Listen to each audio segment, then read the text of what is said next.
Hi, and welcome to She's the Boss, the show that is all about female founders and women doing incredible things in business. Now, if you love the show, which I hope you will, I would love you to subscribe. We're trying to build up our subscribers.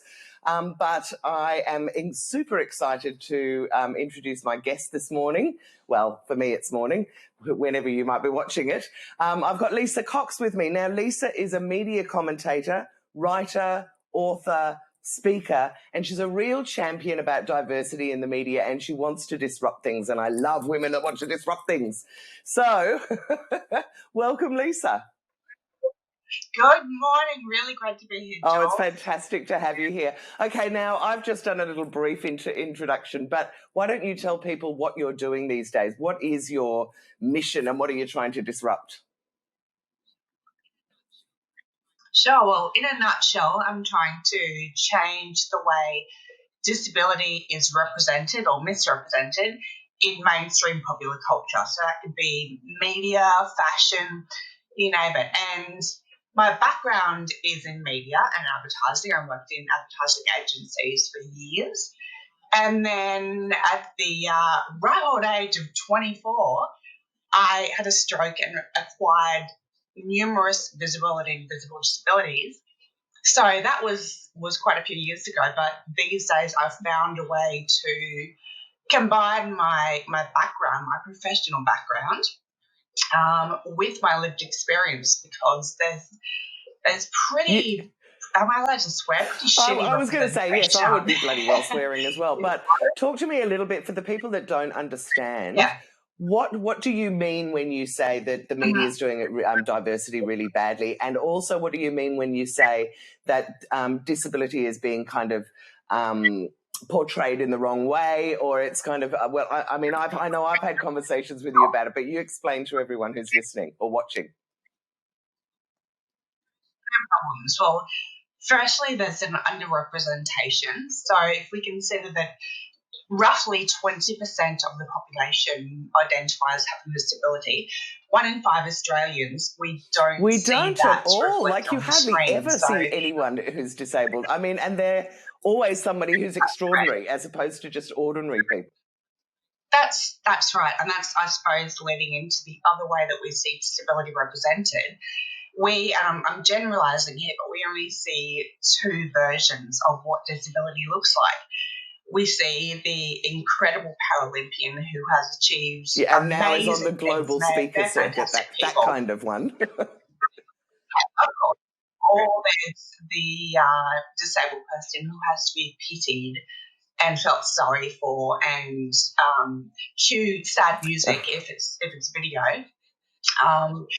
So they're the sorts of two examples we have, but we never see just disabled people taking the kids to school, cooking dinner, doing all of the quote-unquote normal things that we do.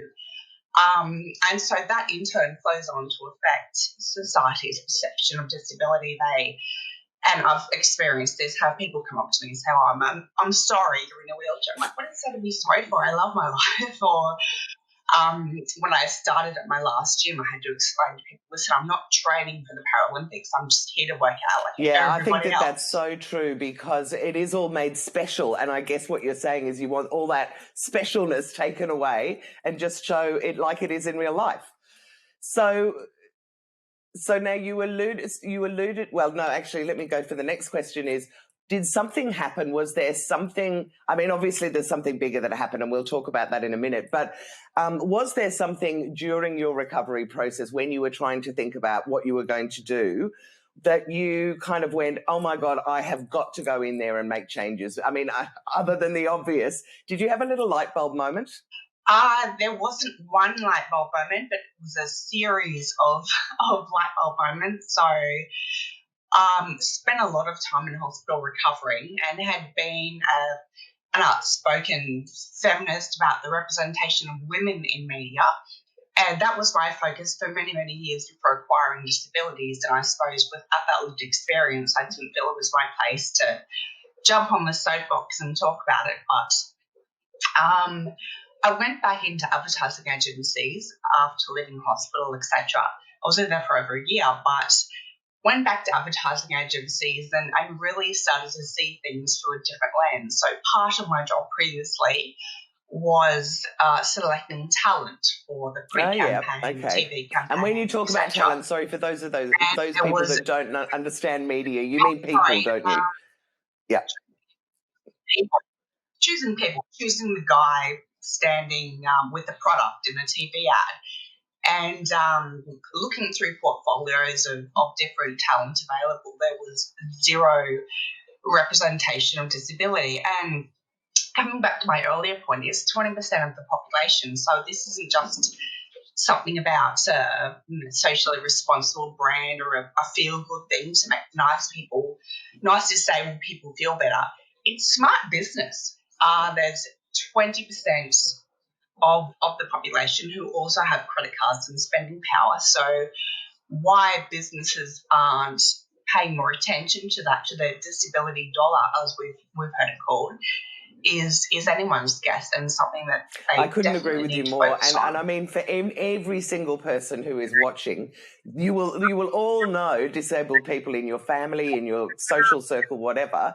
So why do we not just see that on every show? There should be one or two people that are disabled in the same way, including though, and I'm going to be interviewing someone shortly about invisible disabilities, which are also.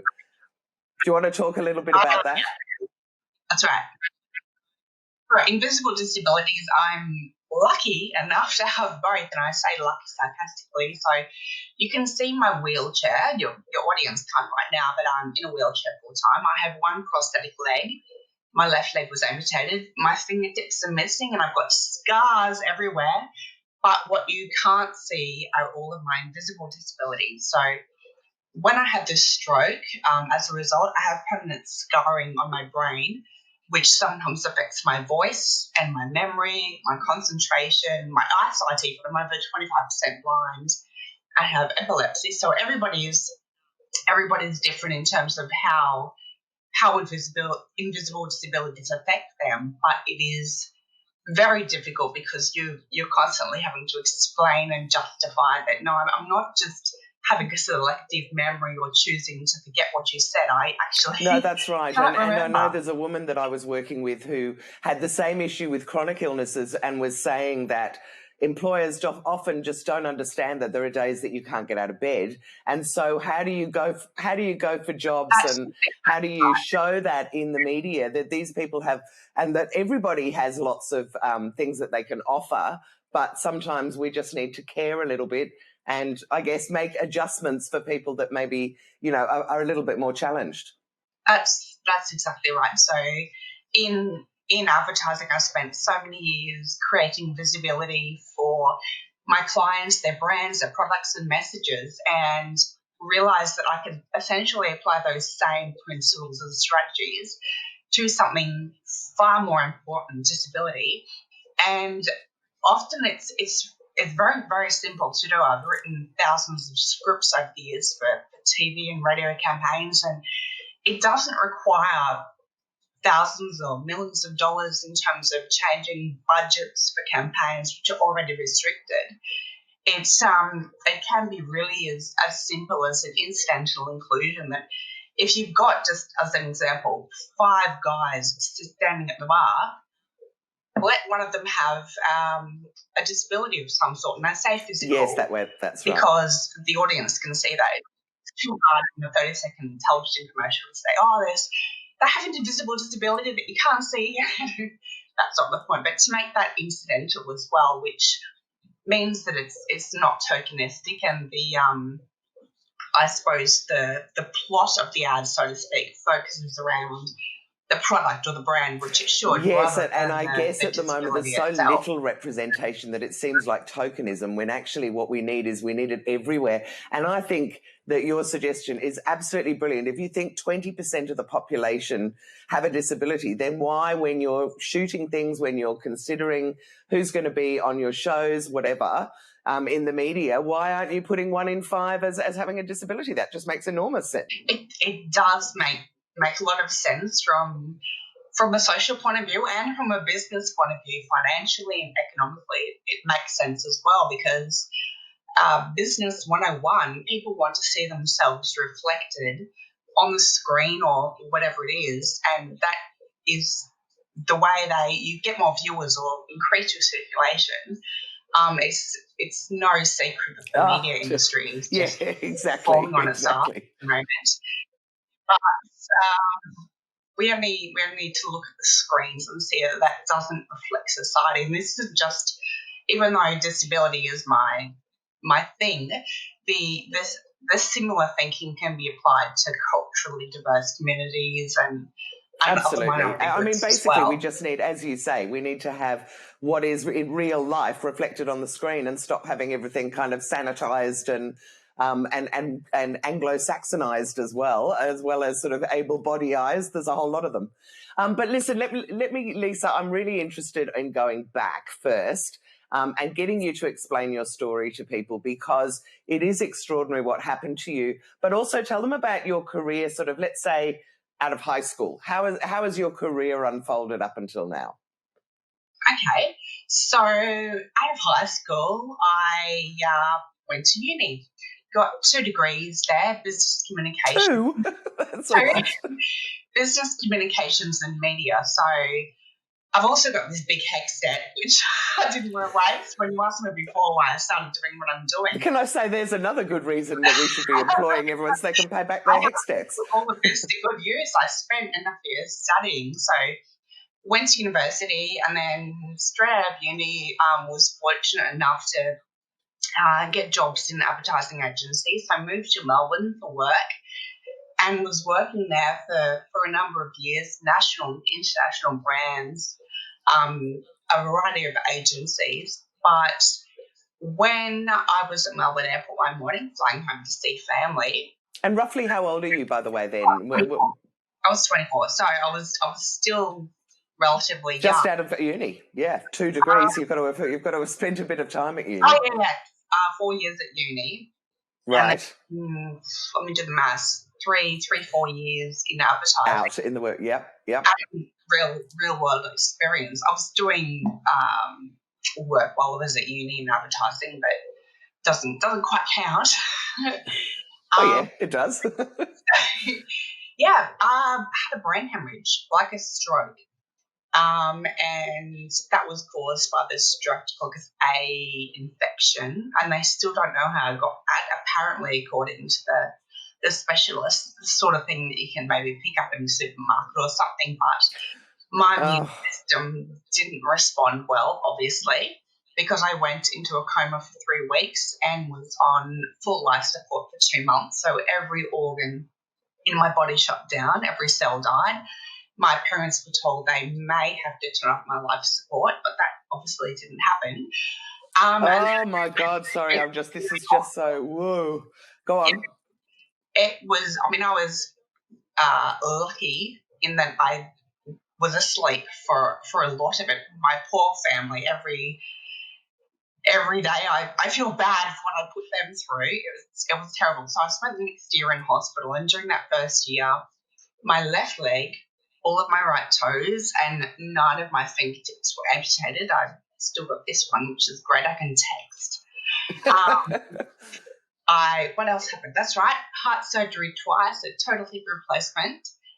And oh my God, you're like a walking doctor's manual or something. I think I said to someone the other day, there's more metal holding me together than a small kitchen appliance. And then there's my God, disabilities that we talked about before. So I'm over 25, 30% blind now. Can't drive anymore. So what do you do? Sorry, I mean, it just sounds awful. And you know, I don't want to pat you on the head and go, wow, you're brave, but you are brave. But moving on from that, what do you do when this has happened to you? I mean, I talk to people about, you know, challenges and how you pivot and how you can learn so much. But I mean, this is such a massive thing that happened to you. How do you recover from that? Where do you even go? What did you do? Well, I won't lie. There was plenty of crying involved.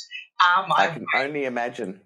I won't say it was all rainbows and sunshine from day one, but I credit a lot of my recovery with all of the sport that I'd played in the past.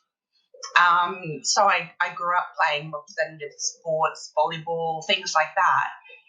And playing at that level, you miss a point, you miss the ball, whatever happens, and you can't sit down and have a tantrum and feel sorry for yourself and woe is me and take the next week off or anything like that. You just have to get your shit together, basically,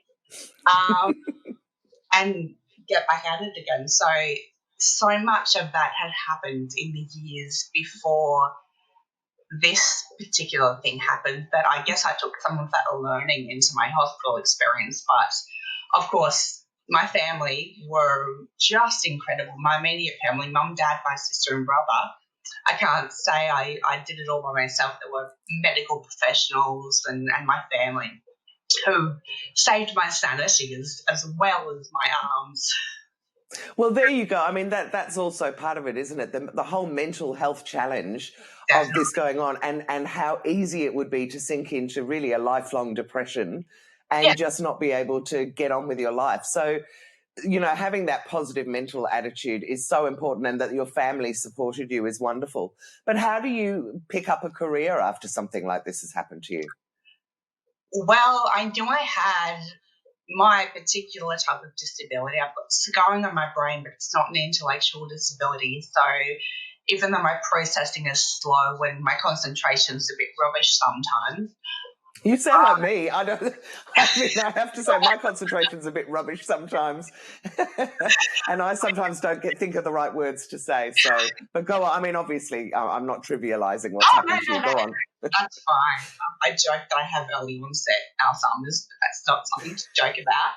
But I knew I had this skill set, and even lying in hospital for that first year, watching the shitty little TV screen in my room, I was watching the ads and rewriting taglines and rewriting scripts in my head and thinking, this is how I would have done it, or this should be done differently. And having I suppose, that constructive criticism of that. So even though I've been through all of that, I still wanted to be back in the industry. It was an industry I loved and still do. And hadn't done too bad at it. I don't like to blow my own trumpet, but I'd won awards and been promoted, all of those. That's amazing. I mean, having only been the age you were as well, to have won a whole lot of awards is amazing. So you really wanted to get back into advertising. I love it that you were rewriting ads in your head while you're recovering from something like this. So obviously you are an ad woman through and through. Yeah, I couldn't read a book. I can read, but a whole book is out of the question. So my dear father read a book to me about advertising. So side note there, but yeah, so I still wanted to get back into this industry that I loved. And I had my portfolio, which is just, for anyone who doesn't know, all of my previous work and all of the ads that I've made or wanted to make in a nice little folder that I'd take around to advertising agencies as well as my resume and say, here I am, this is my work. And so I just started doing that, basically, started approaching agencies and saying, listen, here's my work, here's my portfolio. And the interesting thing is that I'd done that process only 2 years earlier, roughly, and before the accident. Got job offers before disability. It was the same resume, same portfolio. But this time, what happened this time? 2 years later, I was presenting same resume, same portfolio from a wheelchair. And the responses were completely different. There was some pats on the head and, oh, good for you. And some disbelief that anyone with physical disabilities and a voice like mine would possibly want to, or even have the capacity to get back into advertising and media. Isn't that extraordinary? Did you find that extraordinary at the time when you just kind of go, hang on, like, you know, it hasn't affected my creative ability, it hasn't affected my experience in the industry, and so why don't you want to employ me? I was absolutely furious, but not just for myself.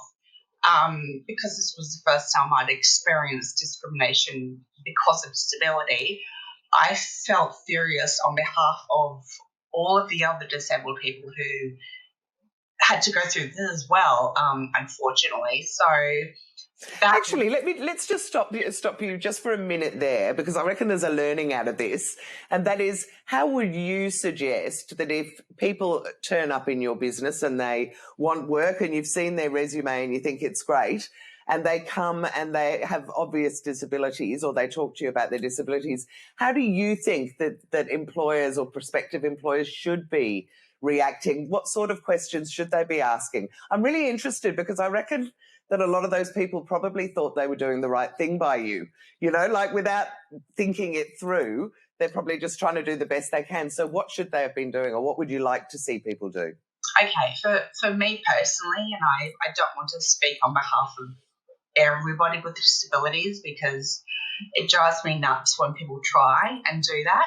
But for me personally, I'm a bit of a chatterbox, and I don't mind talking about things, talking about capabilities and what I can or can't do, for example. And so that's what I would like an employer to do with me.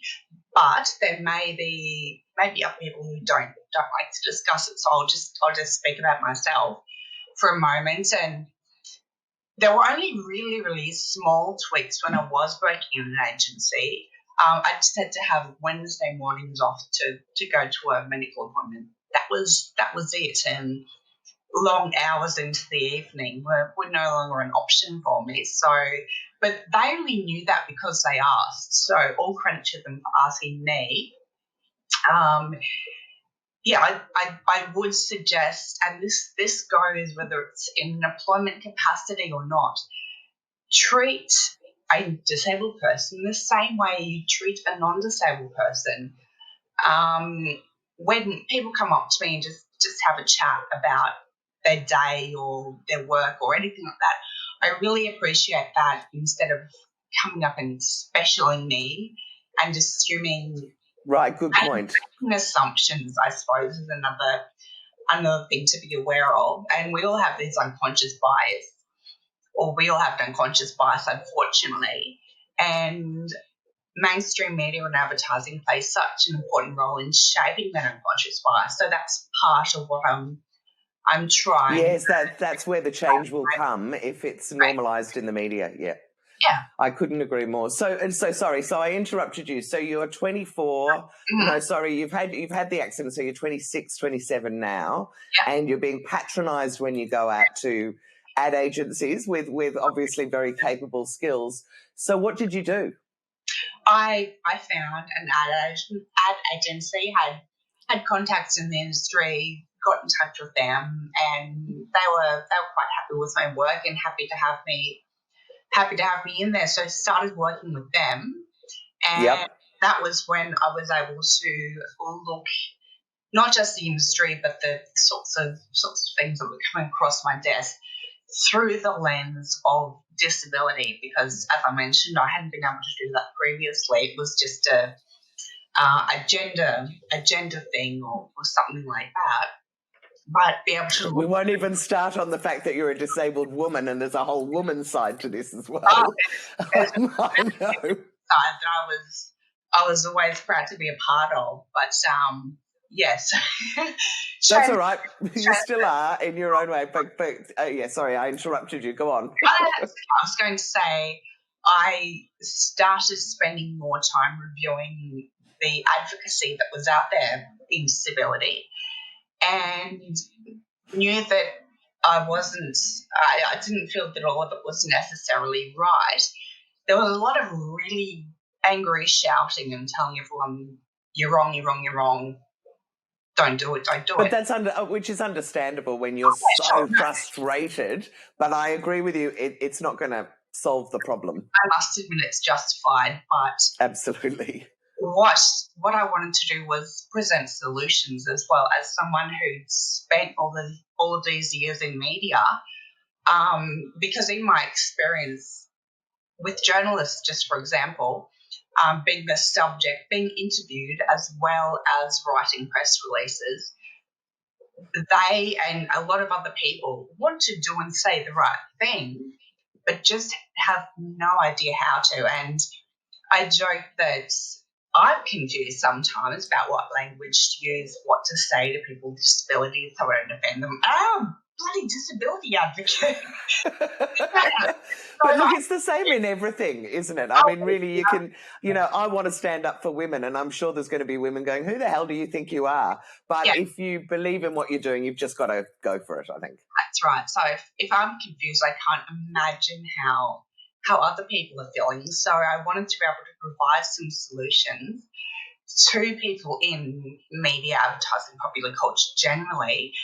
And I'm not the only person doing this. There are some great advocates out there and journalists with disabilities, slowly but surely, also creating some change in that space. But I know in a previous conversation we spoke about the trickle-down effect, and that was the fact that I don't work for the main roads. I don't work in government or healthcare or education, but I do have this background in media. So there's a lot of things that need to change with regard to disability.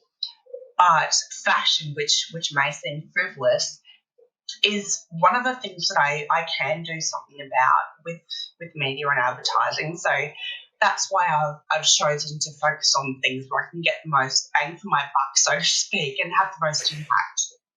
So talk to me about what you're trying to do. What are you doing with fashion? What would you like to see changed? Where do we start? But where would you like to see changed?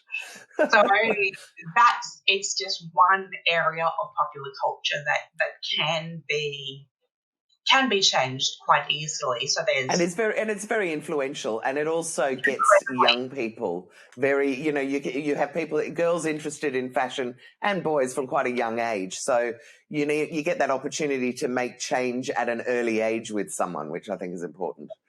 That's exactly right. So there's, I suppose, two sides to look at. One is inclusive fashion, which is clothing designed more specifically for women with disabilities, women who are seated like myself. And I wrote a piece for Harper's Bazaar about this not so long ago, and just said so often they're really, really small tweaks.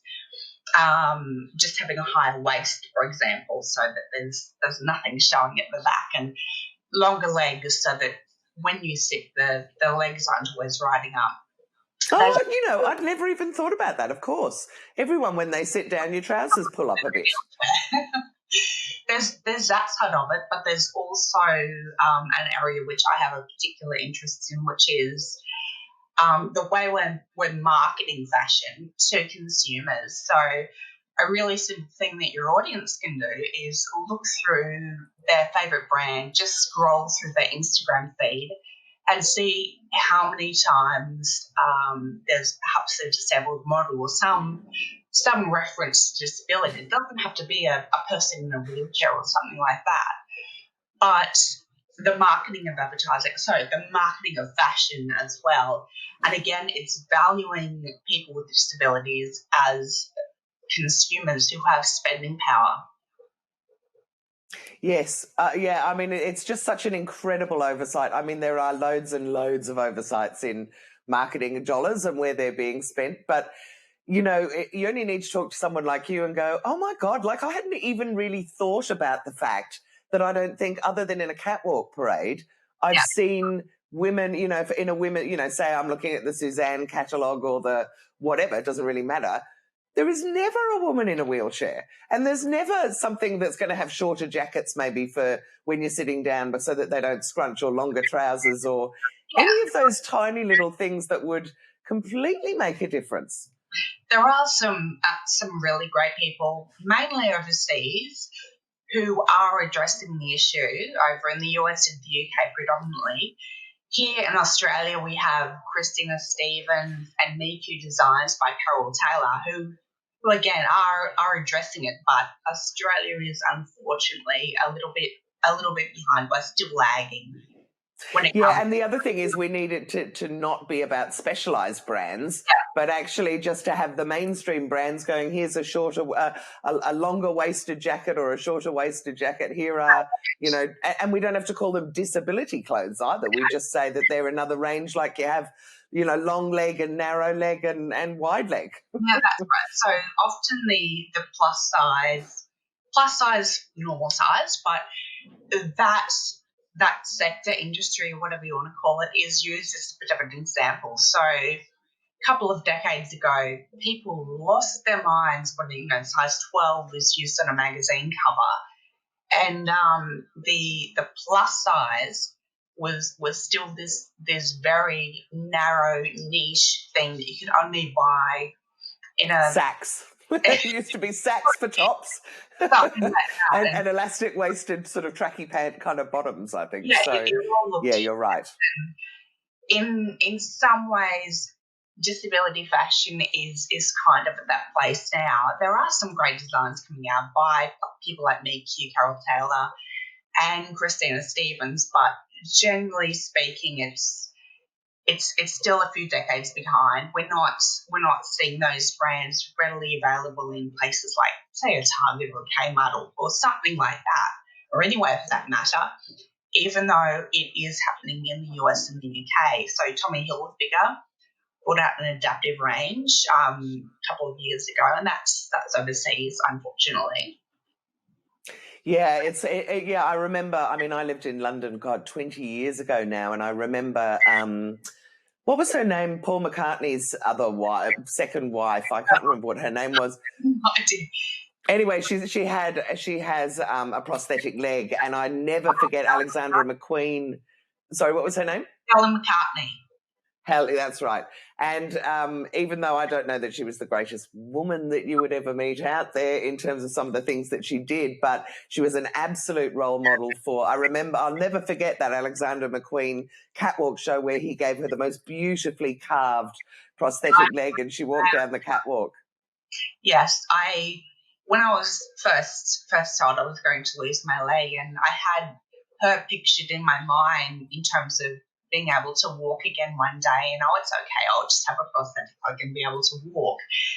But didn't realise how much of an impact my stroke would have had on my balance and all sorts of things like that. So I know exactly who you're talking about. And although, I guess just by the fact that I remember it so well, it stood out because it was it was the first time I'd ever seen it, and there haven't been loads ever since. As you say, we do see we do see them overseas, but hopefully Australia, which does tend to follow the trends of overseas, the safe idea of if it worked over there, then we'll do it here rather than us doing something innovative of itself.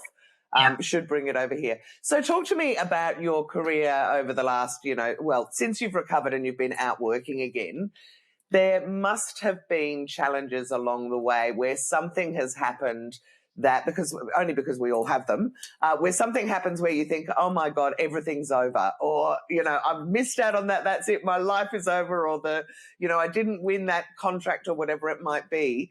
And yet when you look back on it, it forces you to make a change or to change direction. And you look back on it and you go even though it was the worst thing that happened, I'm so glad that it happened. Have you had a few experiences like that over time? And if so, can you tell me a little bit about them? There have been a few. I suppose there are the obvious disability challenges. So I'll wake up and not know if it's going to be a good or a bad day with fatigue.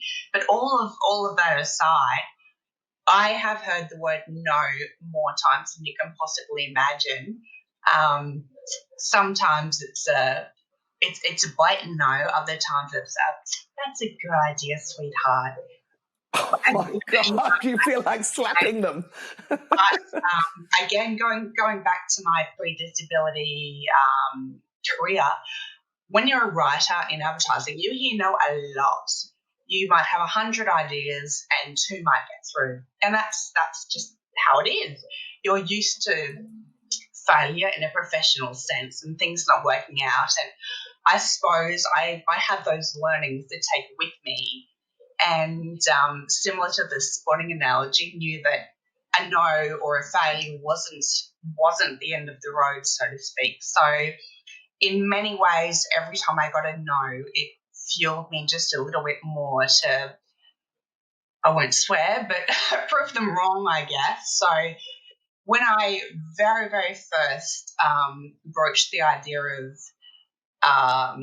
representation in media and popular culture and fashion and things like that, I had a lot of, that's nice, sweetheart, good luck with that. in so many ways, that just filled me to say, well, F you, watch me do it. And so and you have. Last year, I was a part of Mercedes-Benz Fashion Festival. This year, a part of the virtual runway for New York Fashion Week. And in a couple of weeks, back on the runway again for Christina Stevens for the Mercedes-Benz Fashion Festival here in Brisbane. But we're also putting together, first time I'm aware that this has happened, an event where we're getting all of the decision makers, be it manufacturers, designers, fashion editors, into one room to talk out inclusive fashion, inclusive marketing. Oh, wow. Are you serious? That's coming up. That's coming up, and I'm fortunate enough to be one of the panelists. So oh, my goodness. I'll be there to get on my soapbox and talk about marketing and advertising, and from that perspective, but we also have some fantastic people on the panel with me, fashion editors and people like that. So I'm proud of little old Brisbane because we're often the third, Melbourne and Sydney come first when it comes to fashion, but little Brisbane is really leading the way in this respect. Well, that is fantastic. And I guess the fact that the rest of us are locked down in some ways gives Brisbane this great opportunity to do so much at the moment. Melbourne has an excuse.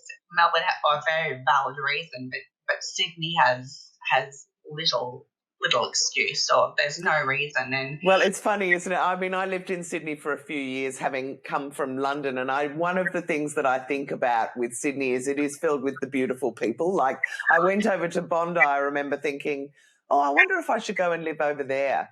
And just the girls with these tiny, perfect little figures in little bikinis running around everywhere, and everything was all so perfect. And I just thought I couldn't. It's just such a city that loves how people look, I guess. That's not a city for me. I do love Sydney, no. not that side of it. No, that's right. Any side, there's parts of Brisbane that are like that too, and I just avoid them like the plague.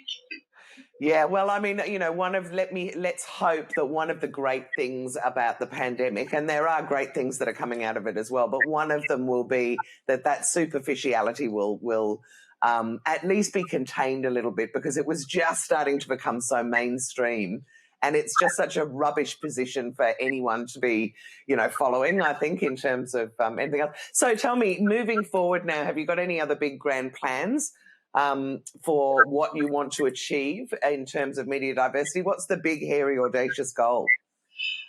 Oh, if I could wave a magic wand tomorrow, as we've discussed, see representation on the screens and the pages that reflects what society looks like, whether that's disability or cultural diversity. But I'm really loving what I'm doing at the moment, and that's working with brands and businesses who perhaps want to be more diverse and inclusive and just don't quite know how. And that's fair enough. That used to be me. So that's the position I come from quite often is, I know how you feel. I know it's uncomfortable, but because I used to be there, here's how you can do it. And doing that sort of work really, really does encourage me. I hear about little things every now and again. Somebody told me that they'd spoken to a journalist about changing their language based on a conversation we'd had. So it's only this. Woohoo! It's working. A little weird, but those sorts of things build up, I suppose. So at the moment, given the early stages of diversity and inclusion in Australian media, it's still a little win, but those things will add up. I know. Every little bit helps, though, and there's a revolution coming on a whole lot of levels, in my personal opinion, and that'll be another one, I think. So, Lisa, I don't even know how to thank you for this great, great, great interview. I love what you say, and I also love that there's a lot of learning in there for a lot of people that I think have very good intentions, and I'm one of them, but we maybe just don't understand the best way to do it. So it's fantastic to have someone like you to kind of guide us a bit. If people want to get hold of you, what is the best way for them to do that? The best way is probably on Instagram. That's where I live. I'm on other social media platforms, but don't give them much love. So at lisacox.co, lisacox.co, and that's also my website. So either of those two, I'm far more likely to actually respond.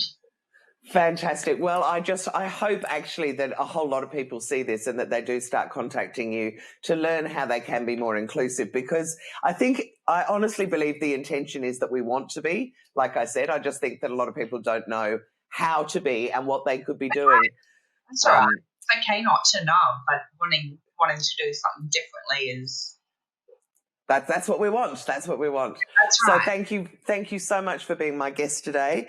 Now, if you've enjoyed this show, I would love it if you would subscribe to the channel, like the videos, and also there's a little bell thing up at the top that you can click on, and that'll give you notifications when we have new shows. We have 2 new shows coming out every week.